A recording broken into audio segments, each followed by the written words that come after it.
Structure governs function.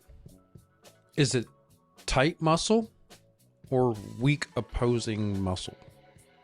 Chicken or the egg, which one comes first? Today we're talking about reciprocal inhibition. When my bicep fires, it inhibits the receptors in my tricep. Reciprocal inhibition. You see, it's not always tight muscle. I did massage for a very long time and rubbed on those knots. Felt good for a little while, but seemed to come back. With kinesiology, we find the weakness, which will turn off that tight muscle. This all goes by this same principle. So stick around. Reciprocal inhibition, or opposing muscle theory. You ever seen a baby learn to walk?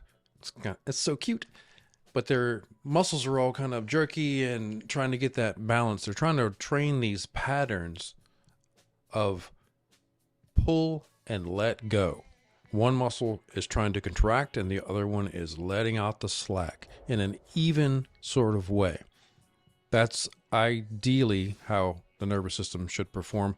We know that when we have an injury to an ankle, we tend to limp a little while, and then that seems to go away. But then years later, we have this hip pain or this neck pain. We don't know where it's coming from. Guess what?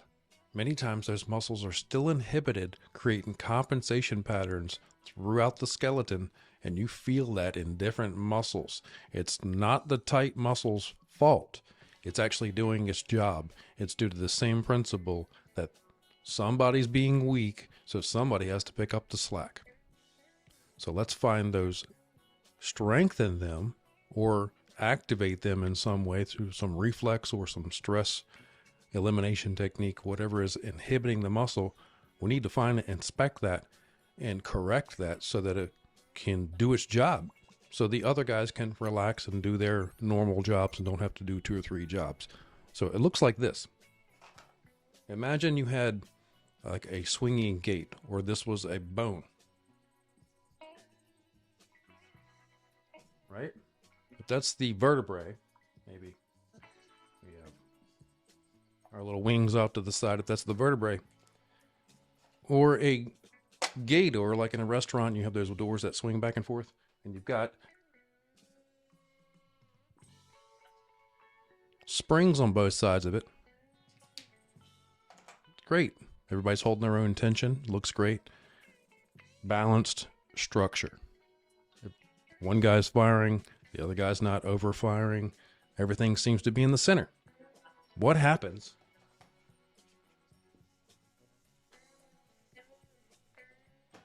if one of those guys starts to get a little weak?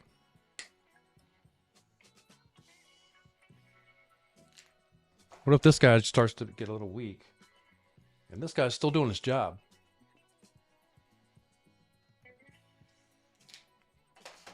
You see that happen? If this is weak, it naturally goes to the stronger side.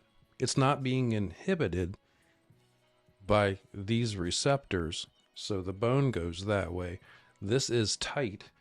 We go to get a massage and find all kinds of pain and trigger points in that area. Stretch it out, and it comes back to center and feels great for a day or two. Sometimes that does break the spasm. Many times that's not the issue. If this is a chronic issue, that is not the issue. There's a weakness somewhere in the system that we need to find and correct. You see this in our walking gait. You can see this in neck pain. The subconscious mind also works in the same principle that structure governs the function of the programs being run in the biocomputer. Hit the like button. You can share the video. Leave a comment. We'll see you next time. Self-care is a real thing.